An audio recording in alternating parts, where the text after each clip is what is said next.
Seigneur, nous te remercions de nous permettre d'être ici encore ce matin. Nous voulons penser à ceux qui ne sont pas parmi nous. Seigneur, nous te prions de garder tous ceux qui sont souffrants, ou bien tout simplement qui n'ont plus la force de se déplacer. Te demandons de les garder là où ils sont. Seigneur, nous te prions de bénir ce culte, de nous garder encore ce matin, de parler à nos cœurs et de nous fortifier, Seigneur, dans notre foi. Seigneur, que ton amour soit avec chacun de nous encore ce matin. Amen. Commençons par les annonces. Donc aujourd'hui, n'oublions pas que fin du culte, premier dimanche du mois, c'est la collecte de la mission. Et à cette occasion, j'ai une lettre de Janina que je peux vous lire ce matin. Chers frères et sœurs de l'église de Glin, nous vous saluons dans le nom de notre Seigneur Jésus-Christ. Un tout grand merci pour votre don de 450 € du 30 septembre. Nous faisons confiance au Seigneur qui prendra soin de vos besoins également. Nous vous remercions aussi pour vos prières. En été, nous avons eu plusieurs fois des problèmes de fuite d'eau qui venaient de l'extérieur. Donc, nous avons fait la demande plusieurs fois au propriétaire pour remédier à cela. Le problème a été réglé au mois de septembre. Et maintenant, nous sommes en train de rénover notre local dégradé. À cause de cela, nous ne pouvons pas recevoir les enfants pendant la semaine. Nous nous limitons uniquement au dimanche. Cela permet également aux moniteurs de prendre soin de leur santé. Nous continuons à prier pour agrandir le cercle des collaborateurs. Depuis le mois de septembre, une famille de 10 personnes fréquente notre église et nous prions pour le salut de cette famille nombreuse. Chers frères et sœurs, nous vous souhaitons beaucoup de paix, de joie et bénédiction de la part de notre Seigneur. Dieu vous garde. Lié avec vous, par amour de Dieu, votre sœur Janina et ses collaborateurs le 3 octobre. Voilà, continuons à prier pour notre sœur, continuons à apporter notre offrande pour les aider dans le travail du Seigneur. Ensuite, mardi à 12h30 et 19h30, notre réunion d'études bibliques. Jeudi à 19h30, réunion de prière. N'oublions pas que nous pouvons aussi nous connecter par Zoom pour ceux qui le désirent, surtout s'ils ne peuvent pas se déplacer. Jeudi 8 du 11 à midi 30, faut corriger. Les joyeux seniors, donc les seniors et les quelques-uns qui ont été invités à aider, n'oubliez pas de venir. Et alors le soir à 17h, réunion des jeunes à Bruxelles.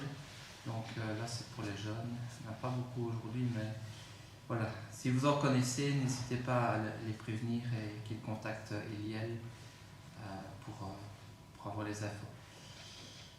Voilà, je crois que c'est tout. Et je vous invite à ouvrir votre Bible alors avec le psaume 147.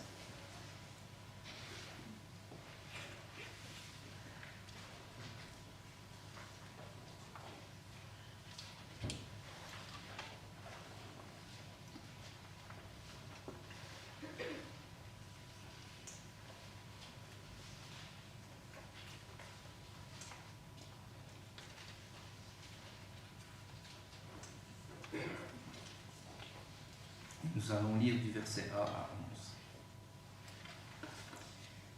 11. Louez l'Éternel, mon âme. Verset 1, chapitre 47. Louez l'Éternel, oui, il est bon de célébrer notre Dieu. Oui, il est agréable, il est convenable de le louer. Louez l'Éternel, reconstruit Jérusalem, il rassemble les exilés d'Israël. Il guérit ceux qui ont le cœur brisé et pansent leurs blessures. Il compte le nombre des étoiles et leur donne à toutes. Oh non, notre Seigneur est grand, puissant par sa force. Son intelligence est sans limite. L'Éternel soutient le malheureux, mais il abaisse le méchant jusqu'à terre. Chantez en l'honneur de l'Éternel avec reconnaissance. Célébrez notre Dieu avec la harpe. Il couvre le ciel de nuages, il prépare la pluie pour la terre. Il fait pousser l'herbe sur les montagnes, il donne la nourriture au bétail et aux petits du corbeau quand il crie. Ce n'est pas la vigueur du cheval qui l'apprécie, ce n'est pas au mollet de l'homme qu'il prend plaisir. L'Éternel prend plaisir à ceux qui le craignent, en ceux qui s'attendent à sa bonté. On a lu que l'Éternel prend soin de ses enfants, de ceux qui le craignent, qui ont du respect pour lui. Ceux qui souffrent, qui sont dans la tristesse, qui sont brisés, le Seigneur les relève. Et au temps biblique, Jérusalem a été détruit lorsque le peuple s'est éloigné de lui. Mais le Seigneur répond à ses enfants quand ils se tournent vers lui et s'éloignent du mal. Et il reconstruit et réconforte son peuple et sa ville sainte. Nous, en tant qu'enfants de Dieu, nés de nouveau, nous avons été reconstruits. Rappelons-nous à chaque instant d'où nous venons, d'où nous étions et ce que nous sommes encore aujourd'hui. Encore des chrétiens, c'est vrai, mais qui ont un long chemin à suivre. Un peuple qui est béni, mais qui souffre encore pour diverses raisons. Le péché qui s'accroche encore à nos vies, qui s'accroche encore à nous, mais aussi le monde qui nous entoure et qui n'aime pas ce que nous sommes. Rappelons-nous aussi qui est notre Dieu, notre Seigneur, qu'il prend soin de nous protège, nous relève et nous conduit jour après jour. Et nous sommes venus ici ce matin pour louer notre Seigneur. Amen. Amen. Je vous invite à vous lever, on va commencer notre louange avec un premier chant qui dit « J'étais brisé, vide et sans espoir, mais ta grâce m'a trouvé et m'a restauré. » Et c'est ce qu'il a fait avec chacun de nous ce matin.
Se rasseoir, on va continuer une lecture dans 2 Samuel, au chapitre 22. «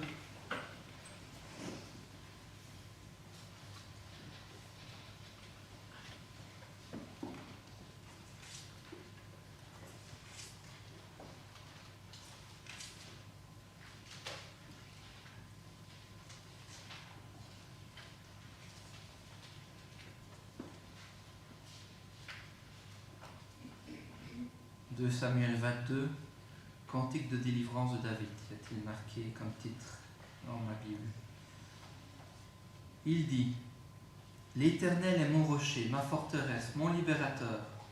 Dieu est mon rocher où je trouve un abri, mon bouclier et la force qui me soutient, qui me sauve. Ma haute retraite et mon refuge, ô mon sauveur. Tu me garantis de la violence, tu me protèges de la violence. Je m'écrie: loué soit l'Éternel, et je suis délivré de mes ennemis. Verset 5. Car les flots de la mort m'avaient environné, les torrents de la destruction m'avaient épouvanté, les liens du sépulcre m'avaient entouré, les filets de la mort m'avaient surpris. Dans ma détresse, j'ai invoqué l'Éternel, j'ai invoqué mon Dieu. De son palais, il a entendu ma voix, et mon cri est parvenu à ses oreilles. Verset 17. Il étendit sa main d'en haut, il me saisit, il me retira des grandes eaux, il me délivra de mon adversaire puissant, de mes ennemis qui étaient plus forts que moi. Il m'avait surpris au jour de la détresse, de ma détresse, mais l'Éternel fut mon appui. Il m'a mis au large, il m'a sauvé, parce qu'il m'aime. Verset 28. Tu sauves le peuple qui s'humilie, et de ton regard tu abaisses les orgueilleux. Oui, tu es ma lumière, ô Éternel. L'Éternel éclaire mes ténèbres. Avec toi, je me précipite sur une troupe en armes. Avec mon Dieu, je franchis une muraille. Les voies de Dieu sont parfaites. La parole de l'Éternel est éprouvée. Il est un bouclier pour tous ceux qui se confient en lui. Car qui est Dieu, si ce n'est l'Éternel? Et qui est un rocher, si ce n'est notre Dieu? On s'arrêtera là. Qui est notre Dieu, si ce n'est l'Éternel? L'Éternel, le seul et l'unique, vivant depuis toujours et pour toujours. C'est lui qui nous a fait et qui nous garde encore aujourd'hui, et il règne aujourd'hui et pour toujours. Et je vous invite à continuer notre louange en réfléchissant à ces mots. Notre Dieu règne encore. Jamais son amour ne s'endort. Le vent se déchaîne, nos cœurs sont en peine, mais Dieu nous conduit jusqu'au port. Levons-nous pour chanter.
Tout-puissant est unique. Il est le seul. Il n'y en a pas d'autre comme lui. Le monde cherche dans la nature la vérité, mais leur propre nature les empêche de voir l'œuvre du Tout-Puissant et de comprendre qu'il n'y a qu'un seul et un seul Dieu créateur. Ce Dieu est un, il est celui qui nous a rachetés à grand prix. Et le chant suivant dit aussi: écoute Israël. Écoute le peuple de Dieu. On peut dire aussi: écoute Église, toi qui as été greffé sur Israël.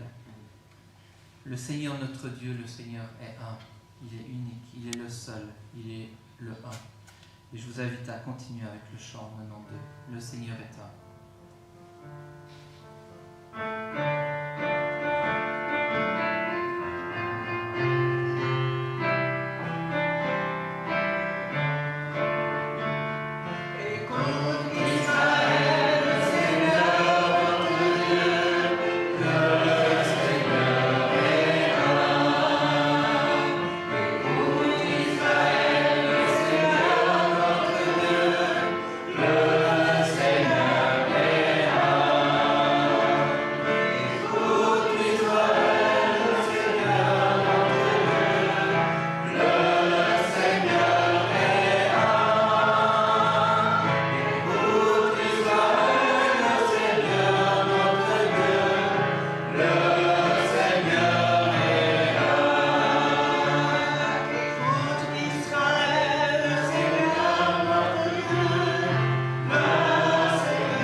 d'autre comme lui. Et il règne aujourd'hui et pour toujours. Aujourd'hui encore d'une manière cachée des hommes, mais un jour nous serons face à lui, face à notre Dieu. Nous, ses enfants qui avons accepté l'œuvre de Christ sur la croix, nous serons aussi à ses côtés, avec tous les fidèles de la terre et de tout temps. Soyons reconnaissants ce matin pour le pardon, pour la grâce qu'il nous a fait et pour le futur qui nous attend. Louons et bénissons notre Dieu qui règne dans les cieux, qui a mesuré les océans, qui a compté les jours de demain. Roi et nation tremble à sa voix, et c'est ce qui arrivera un jour. Ils trembleront tous à sa voix, mais ses enfants, eux, le loueront pour l'éternité. Amen. Amen.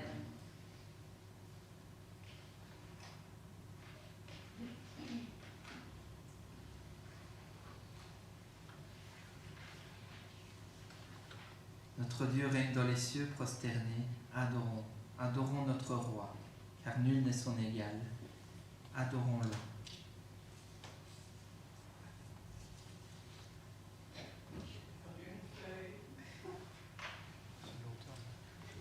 « 229.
il nous protège, il nous relève, il nous fortifie, il nous prépare un avenir radieux. Et nous qui sommes là ce matin, pour lui en son nom, nous sommes là pour lui, pour le Père, pour le Fils et pour le Saint-Esprit. Je vous invite à terminer notre moment de louange avec le chant 66 et après nous pourrons élever nos prières et nos reconnaissances envers notre Seigneur. En ton nom, Seigneur, nous sommes là pour le Seigneur, pas pour faire la fête, pas pour s'amuser, mais pour louer et adorer notre Seigneur.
Seigneur, nous sommes là ensemble, entre frères et sœurs, entre amis, pour te louer, pour t'adorer, pour toi qui es le seul et l'unique, pour toi qui es le seul vrai Dieu.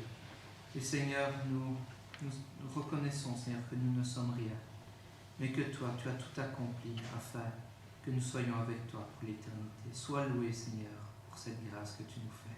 Amen. Amen. Merci Seigneur parce que tu nous as donné de montrer que nous dans ta maison, Seigneur. Merci pour ta paix. Merci parce que tu es avec nous tous les jours et tu veilles sur nous. Seigneur, merci pour tant de bonté, pour tant de générosité, Seigneur, envers nous. Et Seigneur, aide-nous à te rendre l'appareil. Aide-nous, Seigneur, à t'aimer d'un cœur reconnaissant, d'un cœur, Seigneur, non partagé, d'un cœur qui soit tout à toi. Seigneur Jésus, merci. Merci parce que toi, tu nous as montré le chemin. Tu nous as montré, Seigneur, la voie vers le Père. Et merci parce que tu nous as révélé le Père. Merci, Seigneur, pour cet amour incomparable que tu as manifesté pour nous. Et Seigneur, nous voulons te dire merci. Merci et pardon, Seigneur, pour ces humbles mots, pour ces humbles paroles, Seigneur, parce que jamais nous ne pourrons te remercier suffisamment pour cela. Seigneur Jésus, merci. Merci pour ta grandeur. Merci pour ton humilité.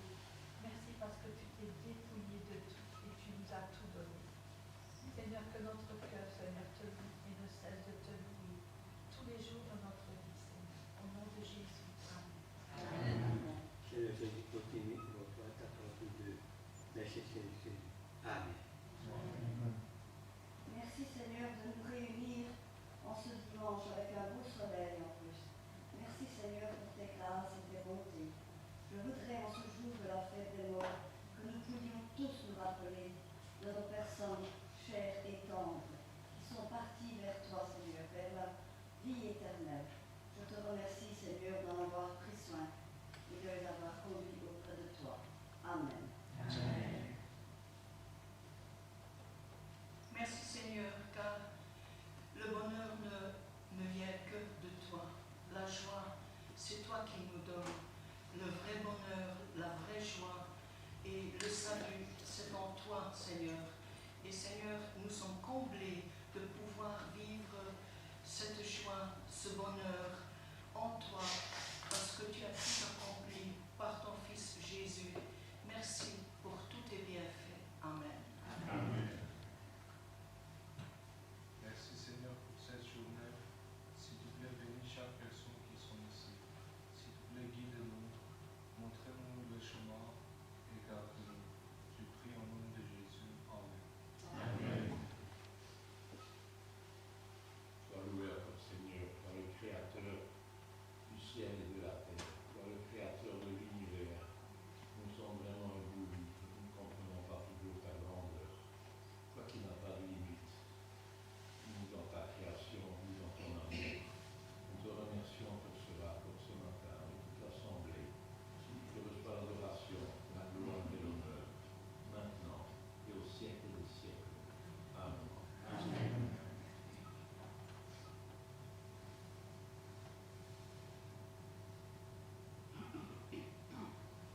notre Dieu, d'avoir fait le premier pas.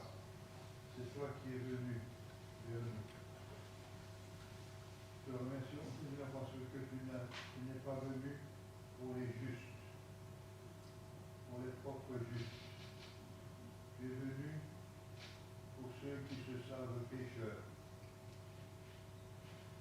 Tu es venu pour ceux qui se savent malades et qui ont besoin de guérison. Nous te remercions parce que tu es venu pour nous accorder le pardon, pour faire de nous des gens de ta maison. Seigneur, nous n'avions aucun droit de faire partie de ton royaume.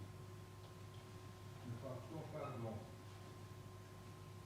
par le sang versé sur la croix, qui a effacé chacun de nos péchés, tu as fait de nous des gens de ta maison. Et nous te remercions pour cette heure que nous pouvons passer dans ta maison. Nous te remercions pour les bénédictions que tu as en réserve pour chacun de nous. Nous te remercions au nom de Jésus. Amen.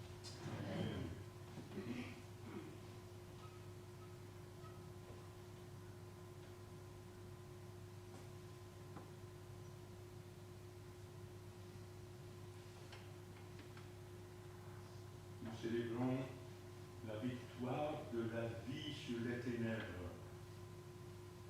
C'est toi, Seigneur Jésus, qui était dans la lumière inaccessible, est venu dans ce monde de ténèbres où nous y étions assis, plongés dans la fente du péché.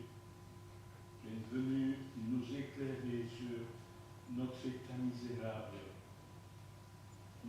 Tu es venu nous parler de ton Père qui nous aimait et de quel amour, puisque toi-même tu le dis, l'amour dont je suis aimé du Père, c'est le même amour dont il vous aime. Et oh notre Dieu, tu l'as montré, tu l'as révélé cet amour en Jésus-Christ, alors que nous étions dans les ténèbres, loin de toi, morts dans nos fautes et dans nos péchés. Cet amour a éclaté de manière magistrale à la croix du Calvaire lorsque ton Fils bien-aimé prend nos égarements, tout ce qui nous écartait de toi, notre péché, nos péchés. Il les supporte et il subit la sainte colère de Dieu, la justice de Dieu qui nous était destinée. Mais Seigneur notre Dieu, il n'est pas resté là sur cette croix. Il a été descendu dans le tombeau et le troisième jour, il en est sorti victorieux. C'est là, Seigneur, où la vie a repris essor et nous pouvons nous appuyer sur un Sauveur qui était mort pour nos péchés et qui est ressuscité pour notre justification. La lumière est maintenant sur notre chemin. Nous te bénissons, Seigneur, parce que notre espérance est glorieuse. Béni sois-tu, ô notre Dieu, pour le don de ton Fils bien-aimé. Toi, Seigneur Jésus, béni sois-tu pour le don de ta vie. Et béni sois-tu pour le don du Saint-Esprit qui nous communique la réalité de cette lumière. Au nom de Jésus, nous t'adorons. Amen. Amen.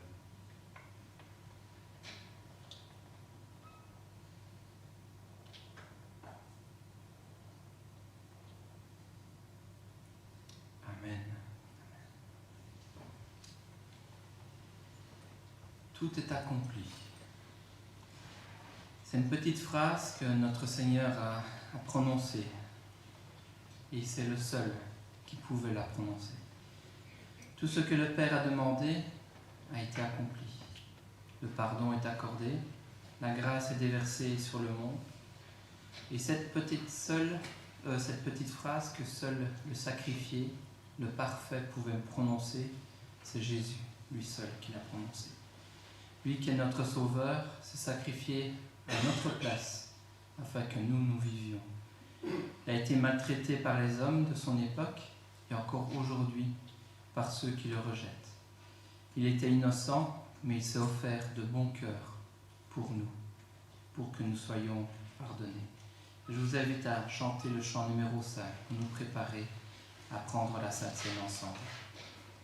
Quel sauveur merveilleux je possède. Il s'est sacrifié pour moi et sa vie innocente il cède pour mourir sur la flamme bois. Levons-nous pour ce chant.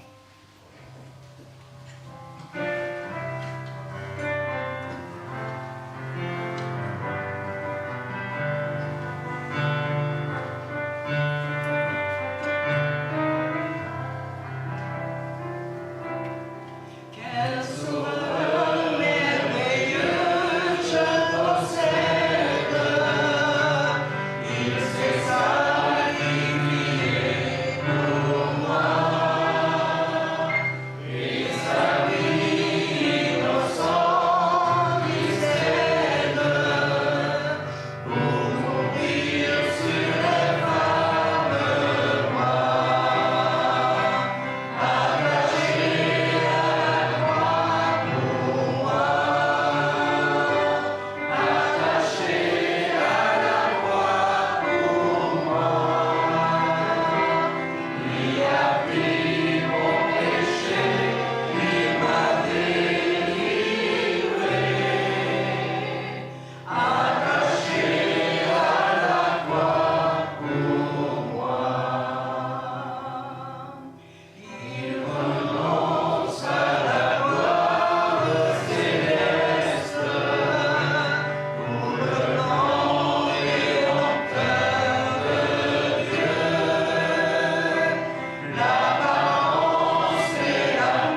Jésus a préféré abandonner sa gloire afin de venir dans le monde, comme un simple homme, comme un serviteur, comme un fils de charpentier, comme vous et moi.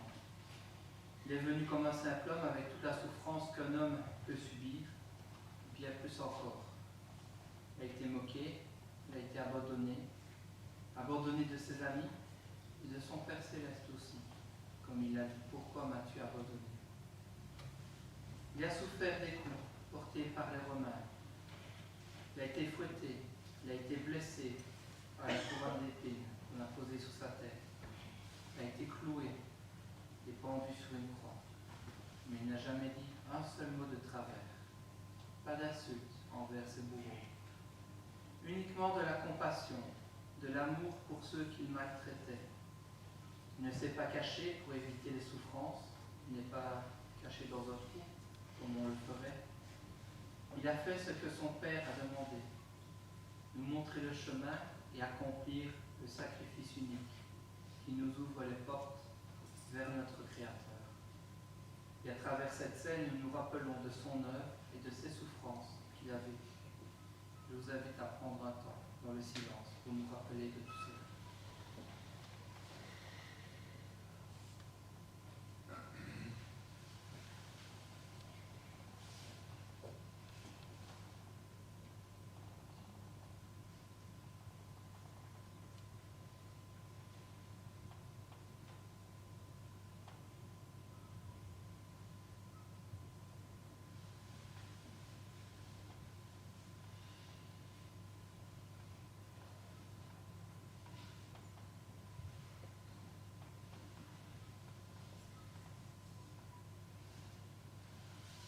Seigneur, nous te louons, nous t'adorons, nous te remercions pour tout ce que tu as accompli.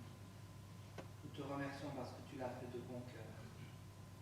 Tu n'as pas été contraint de le faire, mais tu t'es offert toi-même. Et Seigneur, c'est une joie de pouvoir être ici, ensemble, entre frères et sœurs, pour partager ce repas qui nous rappelle ce sacrifice que tu as accompli à notre place. Nous sommes impurs. Notre sacrifice n'aurait servi à rien. Et toi qui es pur, tu as fait le sacrifice unique, le seul qui était nécessaire, afin que nous soyons tous pardonnés et que nous puissions avoir accès au Père. Sois béni. Amen. Amen. J'invite maintenant tous ceux qui ont accepté le Seigneur dans leur vie et qui, par obéissance, sont passés par les eaux du baptême d'une façon volontaire, de se lever pour faciliter la distribution. J'avais Piotr.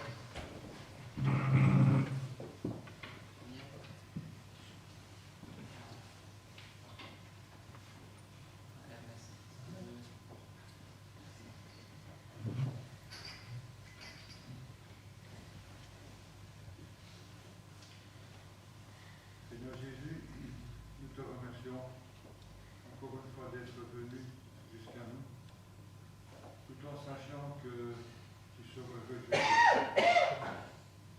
Tu as été élevé sur la croix, rejeté des hommes et abandonné de Dieu.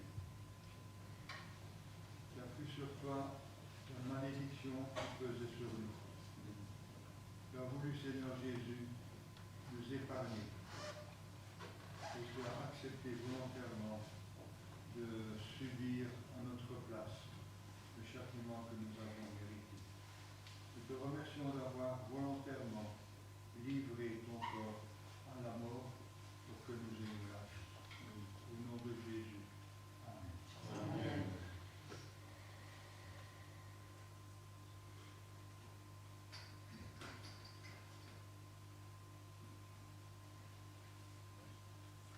Seigneur Jésus, merci du fond du cœur pour le sacrifice que tu as fait pour nous.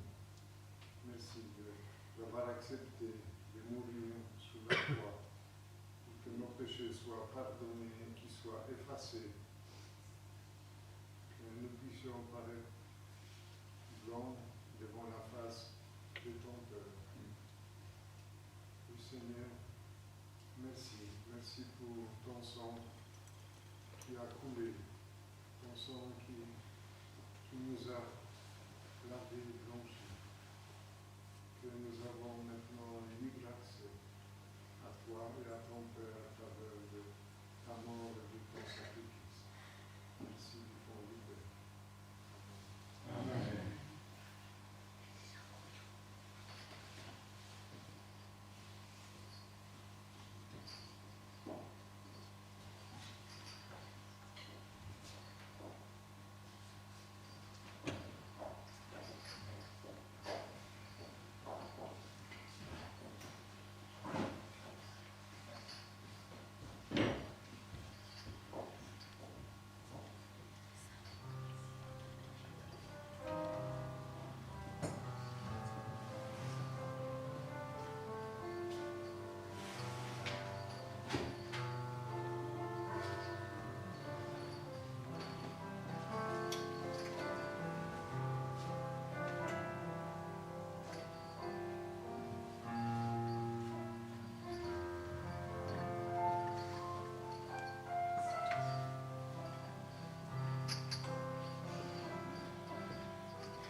Pendant qu'ils mangeaient, Jésus prit le pain, et après avoir rendu grâce, il le rompit et le leur donna en disant, prenez, ceci est mon corps.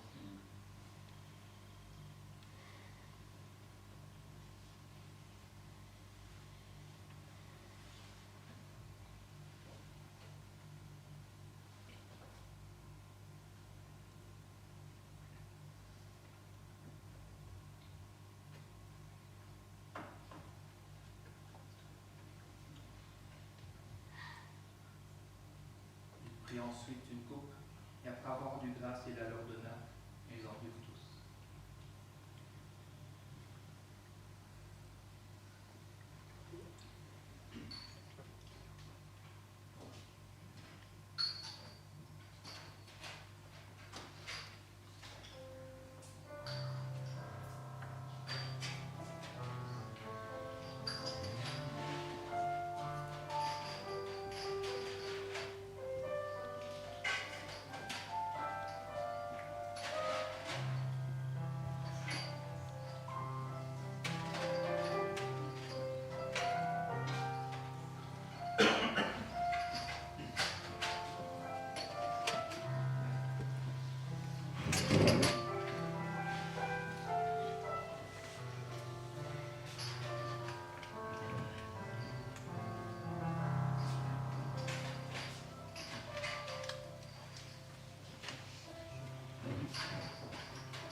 Pendant son ministère ici-bas et même avant, Jésus démontra toute sa puissance par des miracles et par la parole qu'il prêchait. Et il démontrait qui il est, le Fils de Dieu et Dieu lui-même, qu'il a autorité sur la nature et même sur la composition même de ce qui nous entoure.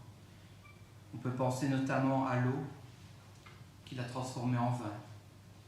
L'eau est composée d'H2O, de molécules, de quelques sels minéraux, et il le transforme en vin, composé toujours d'eau, mais aussi d'alcool, de composés complexes issus de la vigne. C'est étonnant, n'est-ce pas? Qui ici peut dire qu'il est capable de faire cela? Quel homme est capable, même aujourd'hui avec la science des hommes de notre époque, de faire à partir de l'eau du vin? Personne ne sait le faire, mais lui l'a fait. Et c'est lui qui est notre Dieu, notre Sauveur, notre Seigneur. Il est dit de lui, et il le dit lui-même, qu'il est l'alpha et l'oméga, le premier et le dernier, le commencement et la fin, celui par qui tout existe. Il est vraiment Dieu, notre Dieu. Et je vous invite à vous lever et à chanter le chant 89 avant de laisser la place à Paolo qui va nous apporter la parole. Et pendant ce temps, nous pourrons aussi déposer une partie de ce qu'il nous a donné pour les offrandes.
Notre Dieu est le plus grand et le plus fort. Je demandais à Piotr de prier pour les offrandes.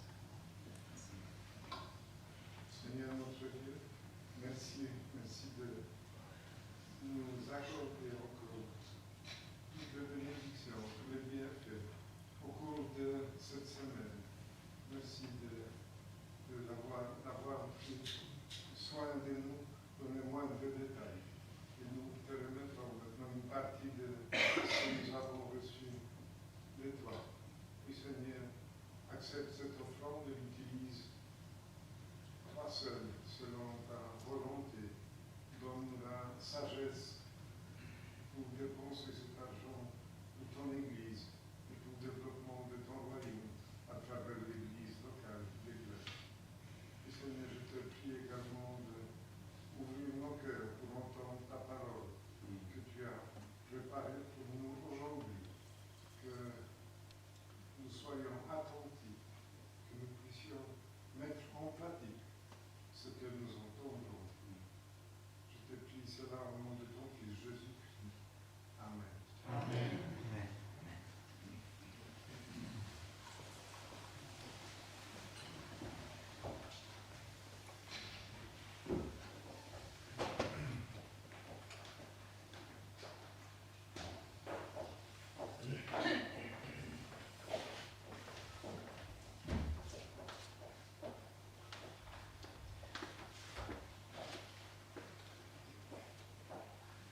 bien, sans transition, je vous propose de plonger dans la parole de Dieu, dans les Actes des Apôtres, au verset 16, au chapitre 16. Pardon.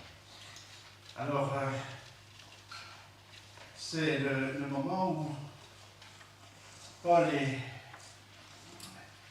Silas vont être emprisonnés.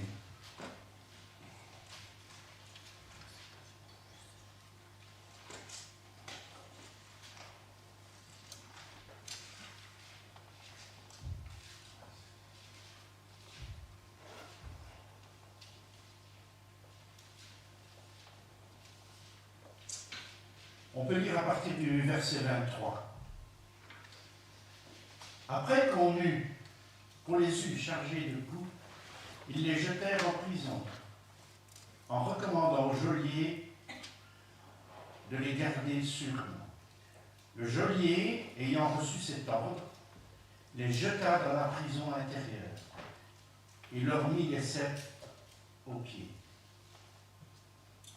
Vers le milieu de la nuit, Paul et Silas priaient et chantaient les louanges de Dieu, et les prisonniers les entendaient. Tout à coup, il se fit un grand tremblement de terre, en sorte que les fondements de la prison furent ébranlés. Au même instant, toutes les portes s'ouvrirent, et les liens de tous les prisonniers furent rompus. Le geôlier se réveilla, et lorsqu'il vit les portes de la prison ouvertes, il tira son épée et allait se tuer, pensant que les prisonniers s'étaient enfuis.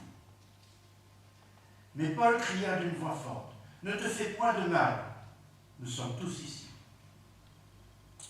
Alors le geôlier, ayant demandé de la lumière, entra précipitamment et se jeta tout tremblant aux pieds de Paul et de Silas. Il les fit sortir et dit, « Seigneur, que faut-il que je fasse pour être sauvé ?» Paul et Silas répondirent, « Crois au Seigneur Jésus, et tu seras sauvé, toi et ta famille. » Et ils lui annoncèrent la parole du Seigneur, ainsi qu'à tous ceux qui étaient dans sa maison. Il les prit avec lui à cette heure même de la nuit. Il lava leurs plaies, et aussitôt il fut baptisé, lui et tous les siens. Les ayant conduits dans son logement, il leur servit à manger, et il se réjouit avec toute sa famille de ce qu'il avait cru en Dieu. Alors voilà, question, qu'est-ce qui a poussé le geôlier à poser cette question à Paul et à Silas? Qu'est-ce qu'il faut faire pour être sauvé? Bien sûr, il a eu peur du tremblement de terre. Alors c'est certain, hein, le tremblement de terre, ça fait peur. Hein. Il a eu peur de mourir. Il a eu peur aussi parce que si il a cru que les prisonniers s'étaient enfouis, et donc pour lui, il allait recevoir un châtiment très, très, très atroce, au point qu'il préférait encore se donner la mort lui-même plutôt que d'affronter le supplice qu'il allait devoir endurer. Alors oui, c'est vrai, il a eu peur, mais il n'y a pas encore quelque chose de plus fort que cette peur qui l'a poussé à demander qu'est-ce qu'il faut faire pour être sauvé. Je pense qu'il y avait quelque chose d'encore plus fort. Et ce quelque chose, c'est la réaction de Paul et de Silas. Paul, donc, une réaction étonnante pour le geôlier, inattendue. Le geôlier ne s'attend pas à un geste d'amour ou de compassion. C'est le geôlier n'est pas un enfant de cœur, c'est pas un gentil monsieur, hein, parce qu'à ce temps-là, les prisons, c'était pas des 3 étoiles ni des 5 étoiles, hein, loin de là. Et les gens qui gardaient les prisonniers, c'était des hommes rudes, des hommes qui n'avaient pas beaucoup de pitié. Et donc le geôlier ne s'attend pas à ce geste Et il est frappé, il est interpellé. Parce que, on le dit aussi, hein, ils ont été chargés de coups. Et le geôlier, il les jeta dans la prison intérieure. Donc il les jeta. C'est pas qu'il va leur dire, voilà, entrez, prenez place. Hein. Non, c'est vraiment... Donc il les a maltraités. Et Paul et les autres prisonniers auraient pu profiter de l'occasion, s'enfuir, et en même temps, non seulement s'enfuir, mais en même temps se venger du geôlier pour toutes les maltraitances qu'ils ont subies. Et au lieu de ça, Paul va répondre par un geste d'amour et de compassion. Et je pense que ce geste d'amour et de compassion, il est encore plus fort que la peur du tremblement de terre, que la peur de mourir, que la peur du châtiment. Je suis convaincu, c'est ce geste qui va étonner, ébranler le geôlier. Comment? Je les ai traités durement. Ils ont été roués de coups. Ils ont été mis dans le fond de la prison. Donc vraiment dans les cachots les plus bas, les moins confortables. Ils ont été mis au fer. Je les ai maltraités et eux, au lieu de se venger, voilà qu'ils me sauvent la vie. Et alors, je suis convaincu que ça a travaillé dans sa tête et cela a provoqué quelque chose chez lui. Et il avait certainement entendu aussi Paul et Silas chanter, louer le Seigneur, parler du Seigneur. Il a certainement entendu. Et alors, il a vu vraiment l'amour de Dieu se manifester dans l'action de Paul et de Silas. Et donc je pense parce qu'il est touché au plus profond de son cœur que le geôlier va ouvrir son cœur qui était très dur et son cœur va s'attendrir et il va recevoir la bonne parole de l'Évangile. Alors, ça m'a fait penser à, je pense que pour la plupart vous connaissez le roman de Victor Hugo, Les Misérables. Alors, dans ce roman, il y a le personnage principal, il s'appelle Jean Valjean. Et il va être condamné au bagne. Donc ce n'est pas la prison, c'est le bagne. Le bagne, c'est ce qui est en plus, c'est les travaux forcés, les travaux lourds. Hein, c'est pas comme faire des photocopies ou des choses comme ça, c'est des travaux lourds. Et il va être condamné au bagne pour avoir volé un pain. Un pain. Et c'était pour nourrir sa famille. Il est condamné au bagne et puis il va essayer de s'évader plusieurs fois et finalement il va passer 19 ans au bagne pour avoir volé un pain. Alors finalement il est libéré, il est sur la route, il marche sur la route, on peut imaginer cet homme plein de rancœur, plein de haine envers ce monde qu'il a emprisonné. Il doit être dégoûté de l'humanité, je ne sais pas moi. Et il marche sur les chantiers, les sentiers, et puis il cherche un endroit pour loger pour la nuit. Et personne ne le veut parce que à chaque fois il doit présenter une lettre qui dit qu'il sort du bagne. Alors personne ne le veut, ben ouf. Et finalement c'est un évêque, Monseigneur Myriel, c'est quelqu'un qui vit modestement dans sa petite maison de campagne. Et il lui offre l'hospitalité. Il mange avec lui et il lui offre un lit pour dormir, pour passer la nuit. Et malheureusement, le lendemain matin, Jean Valjean va voler l'argenterie. Il va la mettre dans son sac et va s'enfuir. Mais Malheureusement, non, je dirais heureusement. Sur la route, il rencontre les gendarmes. Et les gendarmes, évidemment, ils voient l'argenterie dans le sac, ils lui demandent d'où ça vient. Ah, mais c'est Monseigneur Myriel qui me les a donnés. Les gendarmes ne le croient pas, évidemment. Alors il retourne chez l'évêque et il pose la question à l'évêque. Et l'évêque, mais oui, bien sûr, moi je lui ai donné. Et même, il va aller chercher 2 autres chandeliers en argent et il va les donner, il va dire à Jean Valjean, voilà, mais maintenant, comportez-vous autrement. Alors, on imagine ce qui doit se passer dans la tête de Jean Valjean. Comment je lui ai volé l'argenterie et au lieu de m'enfoncer, lui,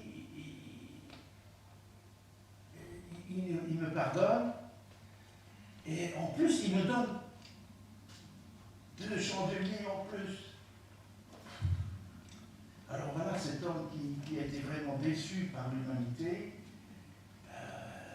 il est face à quelqu'un qui lui montre de l'amour plutôt que répondre par le mal. Alors il s'en va sur la route, certainement en train de cogiter tout ça, puis il s'assied sur une bande, sur une pierre, je ne sais pas, et il est là en train de penser certainement à tout ça. Et il y a un petit gamin qui passe, c'est un petit ramoneur, et il joue avec sa pièce de monnaie, et la pièce de monnaie tombe, elle roule, et elle va en dessous du pied de Jean Valjean. Mais il ne s'en rend pas compte. Et il est perdu encore dans ses pensées. Et le gamin vient, il dit, monsieur, ma pièce. Ben, Jean Valjean, il ne comprend pas, il dit, allez, laisse-moi tranquille, va-t'en. Et l'enfant s'en va en pleurant.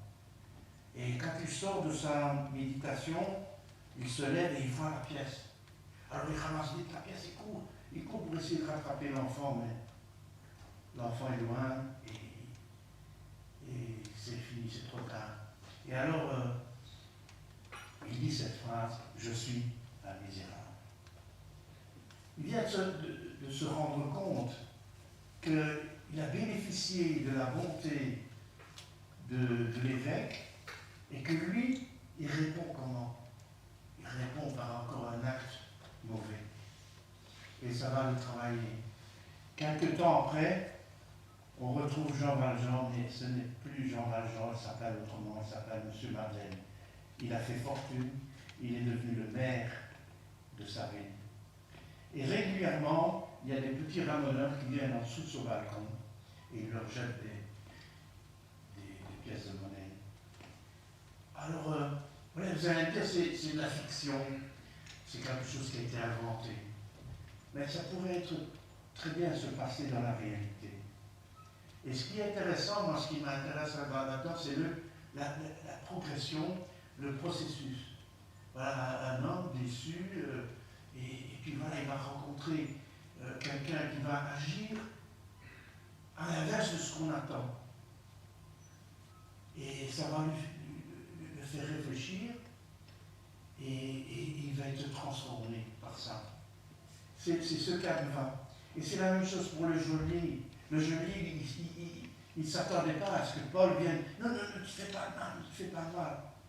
Il est bousculé par cette réaction.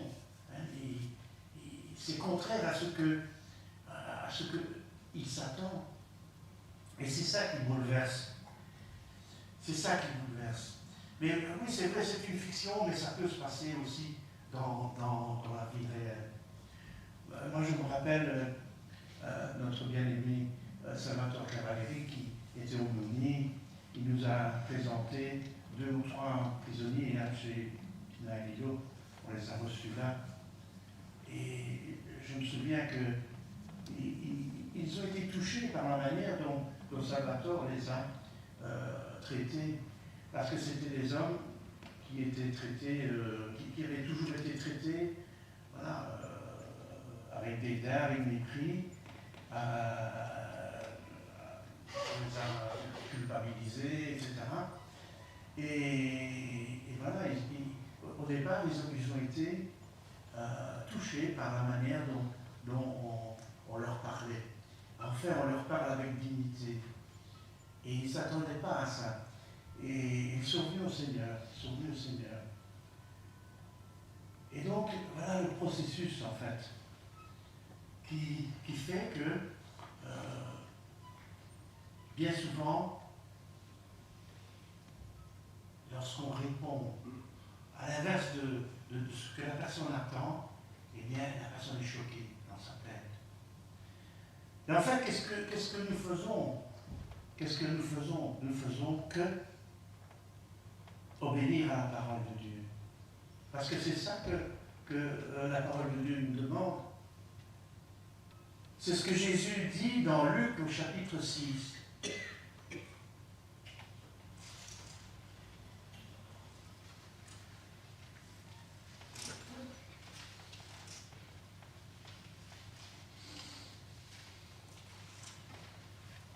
C'est avec la main gauche.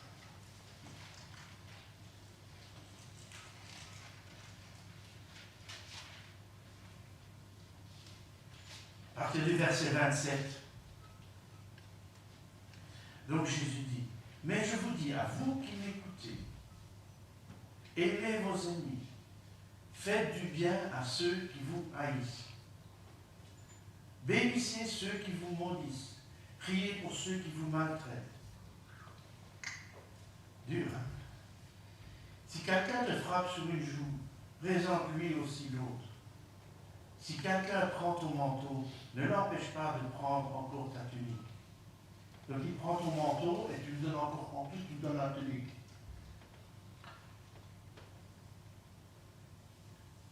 Donne à un quiconque te demande et ne réclame pas ton bien à celui qui s'en empare.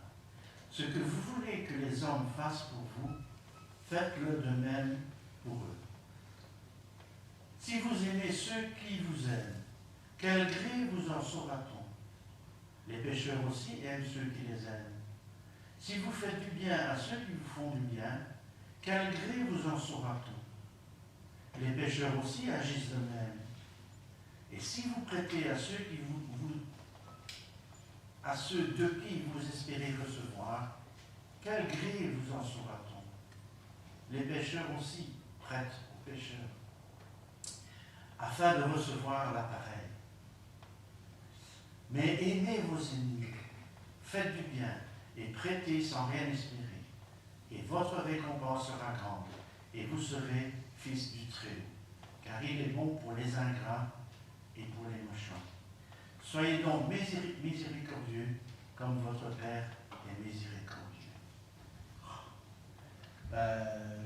Oui, facile à dire, hein? C'est facile à lire et à dire, mais à mettre en pratique, c'est dur, hein? C'est dur. Et nous retrouvons aussi dans Romains l'apôtre Paul qui, sur le même sujet, va parler sur le même sujet, dans Romains chapitre 12.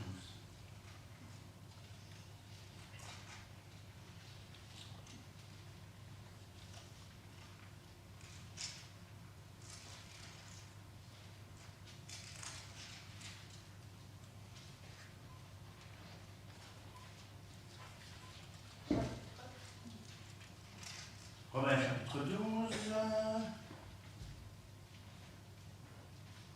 verset 17. Ne rendez à personne le mal pour le mal. Recherchez ce qui est bien devant tous les hommes.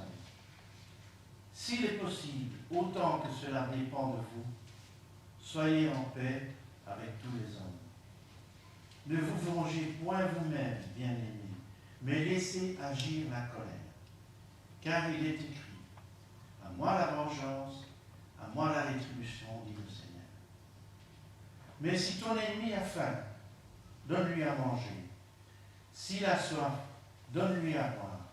Car en agissant ainsi, tu amasseras des charbons ardents sur sa tête. Ne te laisse pas vaincre par le mal, mais surmonte le mal par le bien. Alors, voilà, c'est encore la même chose. Répondre par le bien au mal, à celui qui nous fait du tort. Alors c'est vrai que c'est pas facile. Alors ici on dit, c'est une expression qui est un peu bizarre, en agissant ainsi, tu amasseras des charbons ardents sur sa tête. Alors il y a plusieurs explications, j'ai lu dans les commentaires. C'est vrai qu'en ce temps-là, il y avait l'habitude d'avoir des charbons ardents dans un récipient. Et c'était pour entretenir le feu, pour cuisiner ou se réchauffer. Et il arrivait qu'au manque de braises ardentes, alors on allait demander chez le voisin, dans la famille. Et alors, le voisin ou la personne de la famille mettait des charbons ardents dans le récipient. Donc c'est un service qu'on rendait. Donc c'est un acte de bonté. Mais j'ai lu aussi que dans certaines, je crois que c'est en Égypte, il y avait cette coutume pour expier une faute, pour demander pardon, pour reconnaître qu'on a fait mal, eh bien on se mettait des charbons ardents dans un récipient sur la tête. Moi j'aime bien cette explication-là, parce que ça me fait penser que lorsque tu fais du bien à quelqu'un qui t'a fait du tort, eh bien ça peut déclencher, provoquer une réflexion chez lui, comme qui dirait son cerveau qui se met en ébullition. Et alors moi je pense aux charbons ardents sur la tête qui font que la personne elle est en train de penser, comment est-ce possible, je lui ai fait du tort, et lui, au lieu de se venger, il fait du bien, comment est-ce possible? Alors ça déclenche toute une réflexion, et ça peut être représenté symboliquement par ces charbons ardents sur la tête, cette réflexion donc intense. Et donc, lorsque nous faisons du bien, voilà, nous provoquons quelque chose. Ce sera comme si tu amasserais des charbons ardents sur sa tête. En faisant du bien à celui qui t'a fait du tort, eh bien, tu provoques quelque chose. Pas toujours. Pas toujours. Il y a des gens qui vont dire, je lui fais du mal, et il me répond par le bien. C'est dominant, mais ici là. Et il pourrait même en profiter. Mais qu'à son tienne, parce que ça peut aussi provoquer une réflexion qui va provoquer la honte, la culpabilité. Et c'est important, parce que c'est la honte, la culpabilité qui fait que on se dit, je suis un misérable. Et ça mène à la repentance et à aller vers le Seigneur Jésus. Alors donc, nous avons vu le cheminement, que ce soit le geôlier, Jean Valjean, ou les prisonniers là, que nous avons connus avec Lilo et Pina. Eh bien, ils ont été transformés, non pas par la peur ou la prison, parce que nous pouvons constater que la prison ne transforme pas les gens. À la limite, ils se disent, je vais me tenir tranquille parce que j'ai pas envie d'y retourner. Mais ça ne transforme pas le cœur. La peur ne transforme pas le cœur. Qu'est-ce qui transforme le cœur des gens? Eh bien, c'est le geste d'amour. Un geste d'amour. Et donc, c'est un geste d'amour auquel ils ne s'attendent pas. Dans le monde, dans notre monde, on s'attend à avoir de l'amour lorsqu'on fait du bien. Jamais quand on fait du tort. C'est pourquoi quand on répond au mal par le bien, les personnes sont troublées et cela peut provoquer chez eux un sentiment de honte et de repentance. Alors, n'est-ce pas, ce que Dieu a fait pour nous. En effet, nous étions éloignés de lui, on ne voulait rien savoir de lui, on le moquait, on le blasphémait, et lui, Dieu, au lieu de nous punir, de nous traiter comme nous le méritions, eh bien Dieu, il nous a pardonné, et même en plus, ça c'est les deux chandeliers qui donnent en plus. Non seulement il nous a pardonné, mais il nous a fait un cadeau merveilleux, le cadeau de la vie éternelle. C'est ce que nous pouvons lire dans Romains au chapitre 5.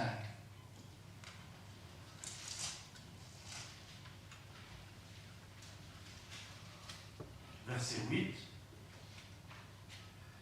Mais Dieu prouve son amour envers nous, en ce que, lorsque nous étions encore des pécheurs, Christ est mort pour nous. Dieu n'a pas attendu que nous soyons devenus meilleurs, que nous ayons changé notre comportement. Mais alors que nous étions toujours pécheurs, eh bien, il a donné son Fils pour nous, pour mourir pour nous. Pour des gens qui ne le méritent pas. À vous imaginer si, quand vous recevez une récompense parce que vous avez bien mérité, vous avez bien travaillé, vous avez fait des bonnes choses, des bonnes œuvres, et vous recevez une récompense, bah oui, vous êtes content, mais je l'ai bien mérité. Après tout, alors, si Dieu nous avait récompensés pour nos mérites, on aurait pu s'en en punir. Il dit oui, c'est vrai, Dieu nous a récompensés, mais bon, on le mérite bien, hein. Mais non, pas du tout. Il a donc agi à l'inverse de ce que nous attendons. Et c'est ça qui provoque chez nous cette repentance. Parce que nous sommes troublés par ce geste d'amour, de compassion, que nous ne méritons pas. C'est ça qui fait que nous sommes touchés, émus par cet amour. Et c'est ça qui nous pousse à aller vers le Seigneur, à le louer, à le remercier. C'est ce qui nous pousse aussi à nous rendre compte que nous sommes des pécheurs. Alors, bien sûr, il y a une application pour nous dans notre vie avec le Seigneur. C'est extrêmement important comment nous répondons à quelqu'un qui nous fait du tort. Alors la chair, bien entendu, nous pousse à nous révolter, à nous venger. Et c'est pas ça que la parole de Dieu et le Seigneur Jésus lui-même nous demandent. Il nous demande de répondre par le bien à ceux qui nous font du tort. Alors, oui, c'est vrai, c'est pas facile. Qu'est-ce que nous devrions faire? Vous allez dire, oh là, tu pousses le bouchon un peu loin. Qu'est-ce qu'on devrait faire? On devrait, quand quelqu'un nous fait du tort, Seigneur, merci, tu me donnes l'opportunité, l'occasion de montrer ton amour à cette personne. Ah oui, c'est ce qu'on devrait dire. On devrait se réjouir. C'est vrai, c'est pas facile. Mais je pense que avec l'aide du Seigneur, nous pouvons y arriver. C'est dur, c'est vrai, c'est dur. Ça va à l'encontre de notre chair, notre ancienne nature. Ça va à l'encontre. Mais pourtant, c'est extrêmement important. Vous imaginez que en faisant, lorsque quelqu'un vous fait du tort, vous avez l'opportunité de peut-être provoquer chez cette personne un sentiment de honte et de repentance. Voyez quelle responsabilité nous avons. Le Seigneur veut se servir de nous dans ce type d'occasion. Et c'est pas facile, Mais voilà, la vie chrétienne n'est pas facile, non, c'est vrai. Mais nous sommes forts par celui qui Voilà ce que je voulais vous partager ce matin. Alors demandons de l'aide à notre Seigneur afin de ne pas faire seulement du bien à ceux qui nous font du bien, de ne pas aimer seulement ceux qui nous aiment, mais aussi à pouvoir aimer, prier et faire du bien à ceux qui nous haïssent, à ceux qui nous persécutent. Ce n'est pas facile, alors demandons de l'aide au Seigneur dans ces situations. Et n'oublions pas notre grande responsabilité dans ces situations-là. Notre témoignage est extrêmement important. Dieu veut se servir de nous. Dieu n'a pas besoin de nous. Mais curieusement, il veut qu'on participe. Voilà. Il veut qu'on participe à son œuvre. Alors, participons. Voilà. Merci. Merci pour le...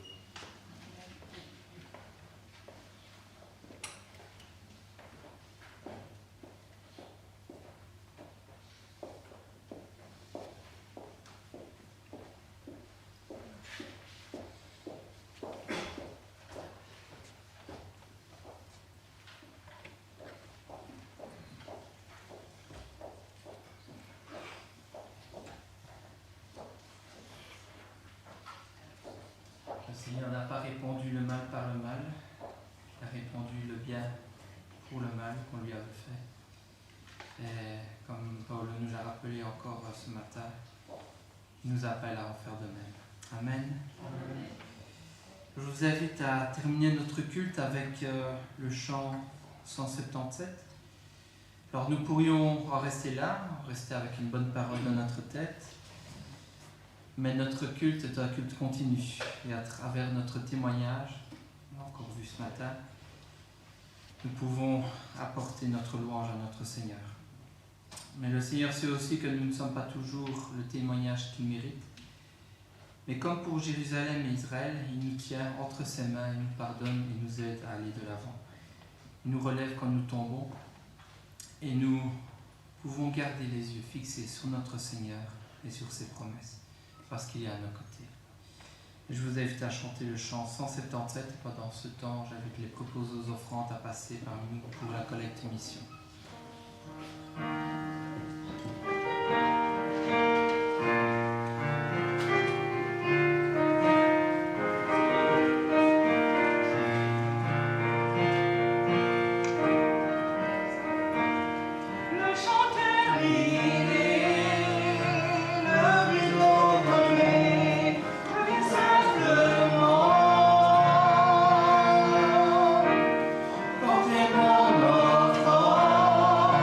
Car j'ai le désir de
besoins que tes enfants éprouvent lorsqu'ils sont sur des champs de mission. Et nous avons apporté ce que tu as placé sur nos cœurs de t'offrir. C'est comme ce gamin, nous avons apporté 5 pains, 2 poissons. Et nous comptons, Seigneur, sur ta puissance, sur ta grâce, pour transformer ce que nous avons apporté en une multitude de grâces pour ceux qui recevront ce bienfait. Nous voulons, Seigneur, aussi te prier pour ceux qui sont dans la tourmente. Et je te prie en particulier pour notre sœur Léna qui est ici parmi nous, qui nous a rejoints pour quelques semaines, en te demandant que tu bénisses son pays, Madagascar, qui passe par des moments très très difficiles. Nous avons aussi une pensée pour notre frère François Velasco, de l'Assemblée du Clergé, dont les parents sont là-bas à Haïti, et qui au-delà de cette guerre de guns qui existe dans ce pays, les interdisant même de visiter les parents, ils ont été visités par cet ouragan. Nous te prions aussi, Seigneur, pour eux. Mais il y en a tellement dans ce monde qui sont dans des pays difficiles, hostiles à l'Évangile. Nous te prions, Seigneur, pour ceux que tu as qualifiés pour être des témoins fidèles de ta grâce. Et pour eux qui doivent manifester cette charité profonde du Seigneur Jésus dans des moments troublés. Donne-leur, Seigneur, cette force de répondre par le bien à ce mal, à cette violence que parfois ils subissent. Merci pour ta parole, merci pour ce moment, et continue à nous bénir pendant cette journée et cette semaine qui s'ouvre, et reçois, Seigneur, notre prière au nom de Jésus. Amen. Amen. Je vous laisse avec les paroles de bénédiction de l'apôtre Paul aux Éphésiens. Que la paix et la charité avec la foi soient données aux frères de la part de Dieu le Père et du Seigneur Jésus-Christ. Que la grâce soit avec tous ceux qui aiment notre Seigneur Jésus-Christ d'un amour inaltérable. Amen. Un bon dimanche à tous.